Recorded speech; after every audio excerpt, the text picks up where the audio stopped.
এখন আমরা আমাদের দর্শক আমাদেরকে ফেসবুকে অনেক অনেক ছবি পাঠাচ্ছেন। আমরা মা দিবস যেটা শুরুতেই বললাম যে 1 মাস ব্যাপী মা দিবস পালন করছি। সো মা দিবসের অনেক ছবি আমরা পেয়েছি। আমরা সেখান থেকে কি কিছু শেয়ার করব আজকে দর্শকের সাথে? দর্শক, একটা ছবি দেখাবো যে ছবিটি পাঠিয়েছেন শাফাত হোসেন পিয়াস এবং ছবিটির শিরোনাম সকাল শুরু মায়ের সাথে, সকালের হাসি তারই সাথে। কুমিল্লা থেকে ছবিটি পাঠিয়েছেন, চলুন দেখি।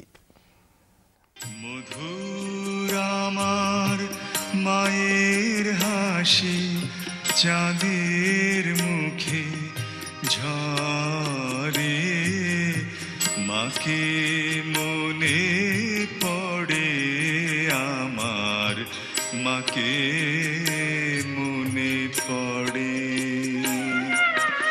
মধুর আমার মায়ের হাসি। শাফাত, আপনাকে অসংখ্য ধন্যবাদ জানাচ্ছি এত চমৎকার একটা ছবির জন্য। এই ধরনের একটা ছবি আমার মনে হয় যে অনেকের ছোটবেলার একটা আছে মায়ের সাথে, যে একদম ছোটবেলার একটা ছবি, তাই না? এগুলো আসলে দেখলে সবাই নস্টালজিক হয়ে যায়। আর যখনই মায়ের সাথে ছবি দেখি আমার তো অ্যাটলিস্ট মানে সবসময় মানে আমি ইমোশনাল হয়ে যাই, যে মনে পড়ে ছোটবেলার কথাগুলো বা ইচ অ্যান্ড এভরি ডে আমরা কিভাবে স্পেন্ড করি, তাই না? ঠিক তাই। এবং প্রত্যেকটা মায়ের জন্যই